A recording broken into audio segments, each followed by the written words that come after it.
Hi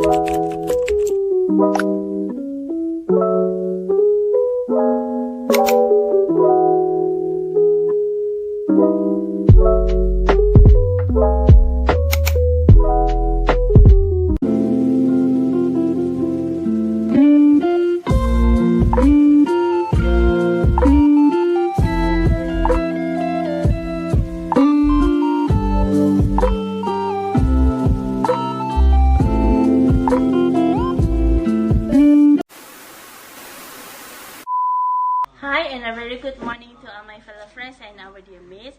So, today our group will be presenting about uses of national income statistic of New Zealand. First of all, my name is PUTERI EFFARIZA BINTI NAWI, the first presenter of our group. So, basically, there are 4 uses of national income, which are standard of living indicators, government planning and policies, sectoral contribution, and the last one is international comparison. National income is an important indicator of how New Zealand's economy is performing.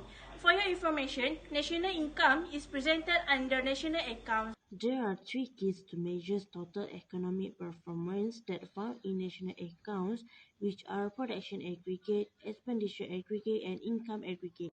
Other than that, national account can be divided into 3, which are change in assets, income and expenditure, and the last one is industry production and investment. National account change in asset explain movement in asset and liabilities from one balance sheet to the next for each of New Zealand's institutional sectors. The account show the accumulation of physical assets like house, financial assets like bank deposit, and financial liabilities like loan.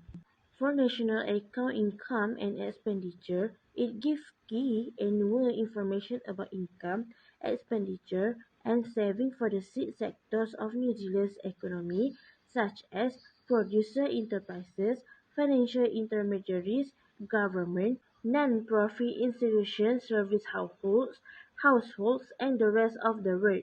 So, the last type of national accounts is National Account of Industry Production and Investment. It is give comprehensive annual industry data on production, investment, and capital stock. Other than that, it is also give a picture of changing industry structure over time. First uses of national income statistic is to indicate standard of living. Standard of living can be measured by using per capita income. Standard of living also can show how much goods and services can be consumed by individuals in a country. For example, the average monthly living cost for a person ranged from 3,000 New Zealand dollars to 4,000 New Zealand dollars. The most common expenses are rental, groceries, utilities, internet, gas, and transportation. In the long term, when the real national income data compare, it shows standard of living in certain country. This will show that standard of living in New Zealand quite high compared to other countries. Other than that, standard of living can be compared based on 2 different perspectives. First, to compare the standard of living over the time. For example, in 2018, standard of living in New Zealand is cheaper than standard of living in New Zealand for year of 2021. Second perspective is to compare the standard of living across country. For example, you will need around 7,000 New Zealand dollars in Auckland, which is one of the big city in New Zealand, to maintain the same standard of life that you can have with 5,000 New Zealand dollar in Rotorua, which is a small area in New Zealand. For the next users, I will pass to the other members.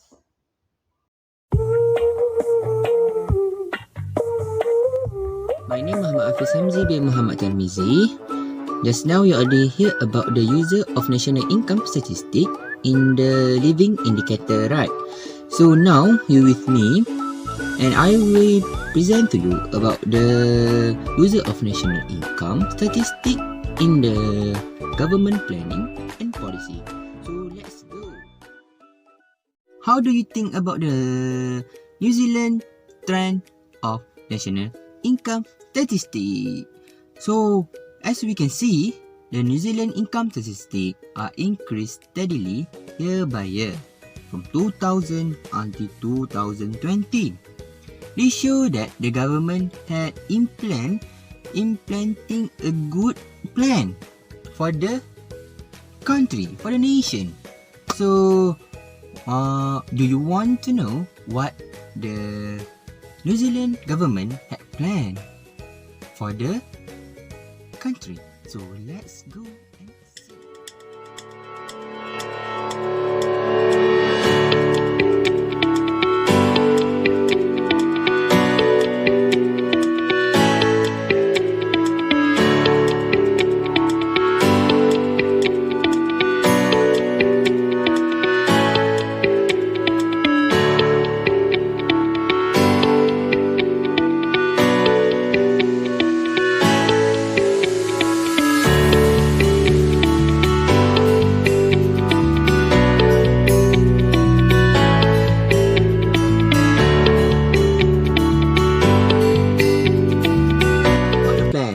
Great, right? So that was the New Zealand government economic plan, where they identified 8 key shift and policy action for the economy to transform to be more productive, sustainable and inclusive growth.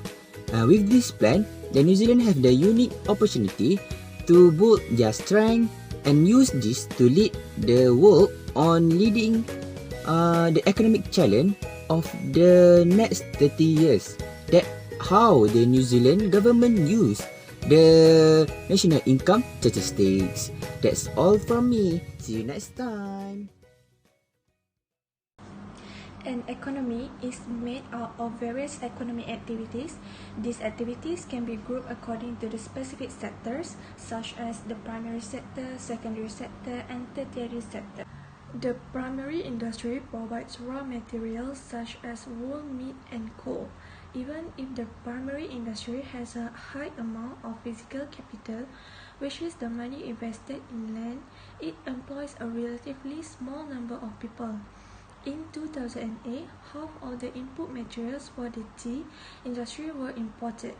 The primary industry was selling its product directly abroad, but by 2009, most of its product was sold domestically to the secondary industry. Secondary industry manufactures products from raw materials, dairy products, meat, fish, and other food. Secondary industry in New Zealand are rare, as many companies process primary products such as wood and paper. Secondary industry exports most of its product and accounts for the majority of New Zealand exports. In 2008, exports of meat and dairy products amounted to 10 billion and wood, pulp and paper 2.5 billion, with total exports exceeding 40 billion.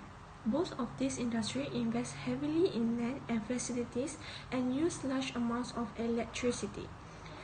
2008, the primary and the secondary sector accounted for 29% of the total value of goods and services produced each year.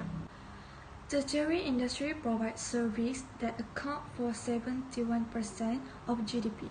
Finance, insurance, and other business services accounted for about 50%, and property service also accounted for 50%. In 2008, most of New Zealand's total revenue of 47.5 billion was retail. Some industries, such as the building industry, were using locally made materials such as wood and concrete. They earned 7.5 billion in export revenue, mainly from tourism. Accommodation, transportation, and retail earn the exports of all tourists. Next, we will talk about international comparison. For your information, it is also known as National Evaluation Indicators. The purpose of international comparison is to make an international comparison of people living standard or real income of the country, or we could say in another easy way is that it is to compare one country performance to another so that we could see what we could improve or change in order to become a better country that can achieve certain objectives just like other countries. Since we represent New Zealand, I'm gonna compare it to our own country, which is Malaysia. In New Zealand, it requires a high price to make a living, unlike Malaysia that proved Even the city that most people live in, which is Kuala Lumpur, only require a low living rate. The living standard rate of New Zealand is 2.8 more expensive than Malaysia. The reason of the difference to happen is that New Zealand is located in a remote island, so they need to import most of their goods, and in the result they need to pay a lot more of import tax. Unlike Malaysia, a country of Southeast Asia that produce mostly of their goods, so they did not pay a lot of taxes. The income of New Zealand in 2019 is more than 37,000 USD, while Malaysia income is not more than 2,000 USD. To cut long story short, even though both of the countries were included in the ranking of the best countries to live in the world, but the comparison showed that both of the countries is having a huge gap.